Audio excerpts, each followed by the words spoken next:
my name is Dr. Johanna Malaret. I'm a Puerto Rican, bisexual, queer, unlicensed clinical psychologist, social justice activist who's here in San Diego, born and raised in New Jersey. So for me, my coming out story centered in college, which is, sort of very typical, right, for many people.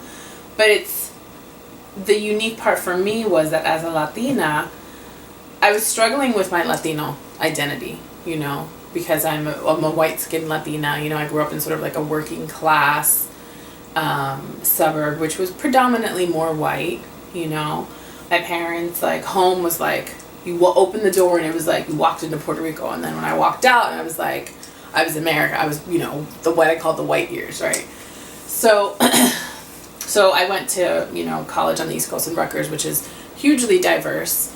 And so there I was going through my own struggles of really wanting to connect more with my Latino culture. Then there was this piece where I was starting to realize that I was bisexual, and really literally thinking I was the only one. I really remember thinking I was the only one, which is so irrational, right? But at the same time, very real. Student lounge or whatever, they had this resource fair for, LGBT support. So it was every LGBT program, every safe zone, every professor, lo que sea que quería venir. And so I was there doing my health advocacy stuff. And I remember there was a second floor to it. And a really good friend of mine, her name is Adriana Garriga Lopez. She's a anthropology professor at Kalamazoo College, and she's also this really fierce woman. I remember she's up at the top of the balcony, and she, in very Adriana way, just very loudly, she was just, I guess they were making announcements, I don't know. And she's like, my name is Adriana, and I'm bisexual, and I'm starting this Latino LGBT organization. And I was like, what? I'm not there's more, So Eureka! Yes, I was holy, I really literally believed I was the only gay Latina in the world, in my world, right? So I remember I go up to her, and I'm in classic Johanna fashion. I end up becoming the administrative assistant to the vice, whatever the hell it was. And so we start organizing, and we start the first Latino LGBT organization, student organization, at Rutgers that we named after YEGO, the national Latino LGBT organization that at that point was around. It's now transformed. It's still going on. I think they just had a 20th anniversary. Here's another piece of my identity as a gordita. I'm a plus-size woman. I've always been a plus-size woman.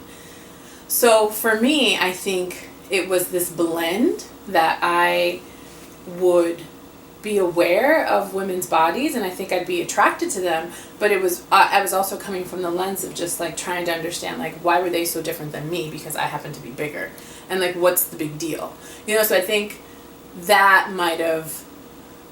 Or I might have been focusing on that and not realizing that I also happen to be really attracted to them, So, and I think it's because I didn't, I said, I had no role model. There was no role model on TV.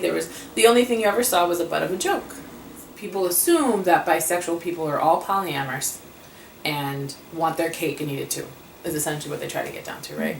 Where it's completely different, because you're talking about a relationship style of monogamy versus open relationships versus polyamorousness versus sexual identity, because straight people, gay people, queer people, asexual people can be monogamous, have open relationships where that's openly negotiated with both partners or not, or be polyamorous. But immediately what you go to is oh, well, you're gonna want this. I'm this gender, so you're going to want this other gender. And we'll talk about being jealous about the other gender, but I was well, technically, you're going to have to keep me locked in the house because I have the potential to be attracted to absolutely anybody. So what are you really getting at? So then it's oh, well, if I've been, women that I've been with who aren't bisexual or who aren't queer themselves, aren't queer identified, maybe just, identify more as lesbian, it'd be oh, well, if you're talking to a guy, and I'm well, you're not going to get uncomfortable if I'm talking to a woman? So it's what's it really about? It's this misconception and this fear. It's just annoying to me, actually. It's totally a different issue. And there are some bisexual people who are polyamorous, but that doesn't mean that everyone who's bisexual is, but that's absolutely the first thing that people go to.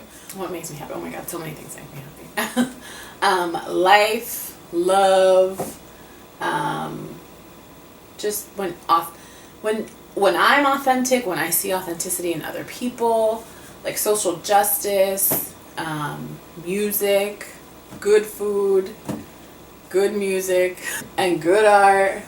Yeah, I'm a pretty elaborate, I'm colorful but a simple person. Like I just, I really believe you just have to like live your truth and live life. Because what matters at the end of the day is how you lived and how you loved.